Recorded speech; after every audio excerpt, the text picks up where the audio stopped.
오늘의 이름은 부활절입니다. 예수님의 부활을 기념하는 날이죠. 그런데 부활이란 단어는 참 부담스럽습니다. 부활은 첨단 과학 문명 시대에 전혀 어울리지 않는 단어입니다. 죽었던 사람이 다시 살아났다는 이야기는 그저 헛소리처럼 들리기만 합니다. 사실 교회를 오랫동안 다닌 분들 중에도 부활을 믿지 못하시는 분들이 꽤나 있습니다. 오늘 우리가 함께 읽은 성경 이야기에도 부활 이야기를 믿지 못하는 사람들이 있습니다. 그들은 다름 아닌 예수님의 제자들이었습니다. 이른 아침에 예수님의 무덤에 다녀온 여인들이 믿을 수 없는 이야기를 들려주었습니다. 무덤의 입구를 막고 있던 돌이 굴려져 있고 예수님의 시체는 없었다는 겁니다. 그리고 천사가 나타나서 예수님이 부활하셨다라는 이야기를 들려주었다라는 겁니다. 그 이야기를 듣고 제자들이 어떻게 반응을 했을까요? 11절 한번 보십시오. 사도들은 그들의 말이 허탄한 듯이 들려 믿지 아니하나. 제자들은 여인들의 말을 허탄한 것으로 여겼습니다. 새 번역 성경은 이 말을 어처구니 없는 말로, 개역 한글은 부질없는 소리로 번역을 하고 있습니다. 이 말의 본래 의미는 정신착란을 일으키는 자가 말하는 헛소리를 뜻하는 의학 용어입니다. 그런 여인들이 전한 부활 소식을 정신 나간 사람의 미친 소리로 여겼다라는 것이죠. 왜 그랬을까요? 예수님의 죽는 모습을 분명히 보았습니다.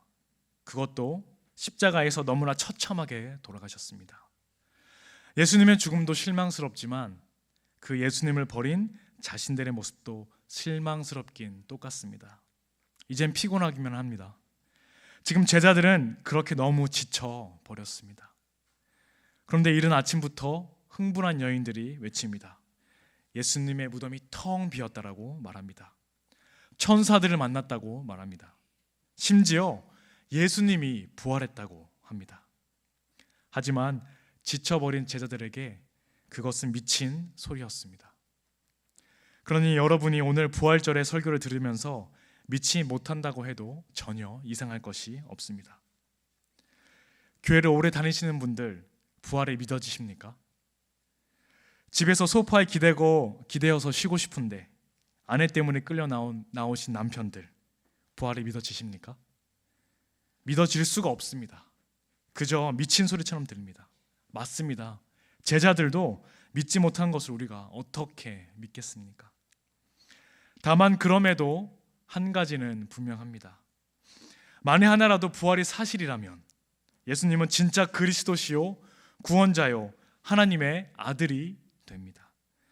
반대로 부활이 사실이 아니라면 예수님은 불경한 표현이지만요, 미친 사람이죠.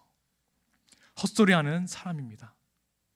나아가 그걸 믿습니다 하면서 떠들고 다니는 사람들도 마찬가지일 것입니다. 부활이 거짓이라면 세상에서 가장 불쌍한 사람들이 바로 예수쟁이들입니다. 그럼 어떻게 부활을 믿을 수가 있겠습니까? 안타깝게도 여러분에게 이 부활을 역사적으로, 과학적으로 혹은 경험적으로, 고고학적 발견으로 부활을 확인해 줄 방법이 전혀 없습니다. 죄송하지만 그게 사실입니다. 예수님의 몸이 부활했다는 이야기보다는 힌두교나 불교에서 이야기하는 윤회가 훨씬 그럴듯해 보입니다. 그런데 성경의 부활은 예수님의 몸이 다시 부활했다라고 이야기합니다. 믿기 어렵습니다. 이토록 믿기 어려운데 부활에 대한 기록도 형편이 없습니다. 예수님이 부활하셨다는 기록을 분명하게 기록해 주면 좋은데 애매하게 빈 무덤만 보여줍니다. 그럴 것이 아니라 훨씬 그럴싸하게 적어주면 얼마나 좋겠습니까? 그렇다면 이토록 허황된 부활 이야기는 어떻게 지난 2000년 동안 우리와 함께 했을까요? 어떻게 사람들은 이토록 허술한 이야기를 믿은 것입니까? 사람들은 오로지 남의 말을 듣고 예수님의 몸이 부활한 것을 믿었습니다. 다른 사람의 증언을 들었고 그리고 믿었습니다. 그것이 전부입니다. 이걸 어떻게 이해를 할 수가 있을까요? 사람들이 혹시 집단으로 특수 전염병에 걸린 것입니까? 이성이 마비되는 그런 병에 감염된 것입니까? 만약에 그렇다면 이 전염병은 세계 30%가 넘는 사람들을 감염시킨 엄청난 질병일 것입니다. 그렇게 이해하기는 어렵겠죠. 남은 가능성은 단 하나입니다. 부활 이야기를 들려주는 사람들, 부활의 증언이 신빙성이 있었기 때문입니다. 함께 살았고, 함께 먹고 마셨고, 함께 길을 걸었고, 함께 십자가에 못 박힌 모습을 보았고, 함께 빈 무덤을 보았고, 함께 천사를 만나 부활 소식을 들었다라는 겁니다. 그런 증언을 듣고 예수님의 부활을 믿었다라는 겁니다. 게다가 그 증인들 중에 수많은 사람들이 죽었습니다. 예수님의 부활을 증언하다가 죽었습니다. 로마와 같은 제국이 입을 막으려고 해도 막을 수가 없었습니다. 죽인다고 해도 소용없습니다. 가족들을 위협해도 소용이 없습니다. 왜요? 부활이 진리이기 때문입니다. 사람들은 거짓을 위해 목숨을 걸지 않습니다. 오로지 진리를 위해 목숨을 겁니다. 결론은 단순합니다. 진리가 아니면 결코 오래 갈 수가 없는 것이죠. 그러니 믿음은 한 사람의 증인이면 충분합니다. 참된 증인이 한 사람만 있어도 부활에 대한 믿음이 시작됩니다. 오늘 본문의 베드로가 그렇습니다. 12절은 이렇게 이야기합니다. 베드로는 일어나 무덤에 달려가서 구부려 들여다보니 세마포만 보이는지라 그 된 일을 놀랍게 여기며 집으로 돌아가니라. 여기서 질문이 생깁니다. 왜 베드로는 여인들의 부질없는 헛소리를 듣고 무덤으로 달려갔을까? 예수님의 부활을 100% 믿어서 달려갔을까요? 그건 아닐 것입니다. 그럼 왜 무덤으로 달려갔을까? 돌이킬 수 없는 실수를 했기 때문입니다. 그래서 혹시나 하는 마음에 무덤으로 달려갑니다. 그는 예수님이 잡히실 때 도망갔습니다. 무서워서 도망갔습니다. 누구보다 예수님의 사랑을 많이 받았습니다. 다른 제자들보다 더 많은 것을 보았고 더 많이 느꼈고 더 많이 체험했습니다. 그러나 그는 예수님을 버렸습니다. 심지어 베드로는 예수님을 3번이나 부인했죠. 예수님을 3번 부인했을 때 닭이 울었습니다. 베드로는 심히 통곡했습니다. 자신의 무능함에 통곡했습니다. 자신에게 실망해서 통곡했습니다. 그렇게 사랑했던 예수님을 부인했다는 사실에 통곡했습니다. 그렇게 자책하며 실망하며 피곤한 상태로 앉아 있는데 무덤에 다녀온 여인들의 증언합니다. 예수님의 무덤이 비었다라는 겁니다. 천사가 말하기를 예수님이 다시 살아나셨다라고 말했다라는 겁니다. 혹시라도 정말 예수님이 살아계신다면 부끄러운 마음에 어떻게든 사죄받고 싶어서 베드로는 가만히 있을 수가 없었습니다. 무덤을 향해 달려갑니다. 그런데 정말로 무덤에 시체가 없었습니다. 그렇다면 이제 어떻게 해야 합니까? 선택이 남았습니다. 여기 예수님의 시체가 없음을 확인하는 것으로 끝날 것인지 아니면 여기에는 없지만 어떻게든 있을 수 있다는 상상을 할 것인지 선택을 해야 합니다. 그것이 믿음과 믿지 못함의 갈림길입니다. 무슨 말입니까?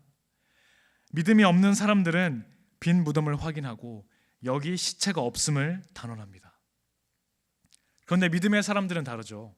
믿음이란 여기 없다면 어디에든지 있을 수 있다는 상상입니다. 이게 믿음과 믿음 없음의 결정적인 차이 혹은 상상력의 차이입니다. 그렇기 때문에 부활절에 여러분에게 묻고 싶습니다. 빈 무덤은 예수님의 부재입니까? 아니면 예수님의 편재입니까? 텅 빈 무덤은 여기에 시체가 없음을 확인하는 것입니까? 아니면 어디에든 계실 수 있는 가능성입니까? 그 선택에서 믿음이 시작합니다. 부활 신앙이 시작합니다. 만약 우리가 빈 무덤이 여기에 시체가 없음을 확인하는 것이 아니라 어디에든 계실 수 있음으로 본다면 그때부터 부활의 능력이 우리에게 다시 시작할 힘을 줍니다.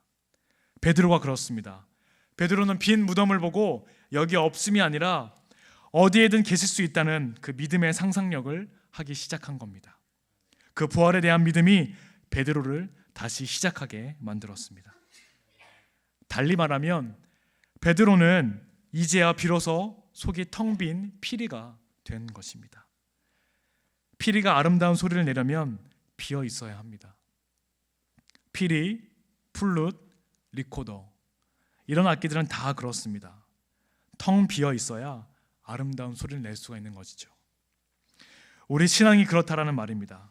우리가 자만하면 성령의 바람이 우리에게 들어와도 소리가 날 수 없습니다. 하나님의 호흡이 우리의 삶을 관통해서 소리를 내려고 하는데 소리가 나질 않습니다. 그래서 속을 비우는 연습이 필요합니다. 그게 부활의 상상력입니다. 부활을 믿는다는 것은 텅 빈 무덤을 보고 예수님이 여기에 없음이 아니라 어디에나 계실 수 있다는 상상에서 비롯됩니다. 빈 무덤을 보고 예수님이 여기 없다 확인하는 자리가 아니라 예수님은 어디에든 계실 수 있다 상상하시기 바랍니다. 그러면 부활 신앙이 자라납니다. 언젠가 뜻하지 않을 때에 주님께서 불쑥 여러분을 찾아가실 겁니다. 그 주님을 붙잡으십시오. 다시 시작할 힘을 얻을 수 있을 것입니다. 함께 기도하겠습니다. 사랑하는 주님, 우리에게 다시 시작할 힘을 주셔서 감사합니다. 텅 빈 무덤을 보고 예수님이 없음을 확인하는 것이 아니라 예수님이 어디에든 계실 수 있음을 믿는 부활 신앙이 우리에게 있게 하소서. 그리하여 어떤 삶의 고통이나 어려움도 이겨내고 다시 시작할 힘을 얻게 하옵소서. 특별히 오늘 이 자리에 처음 나오신 분들을 축복합니다. 주님께서 저들에게 만복을 부어 주시옵소서. 예수 그리스도 이름으로 기도합니다.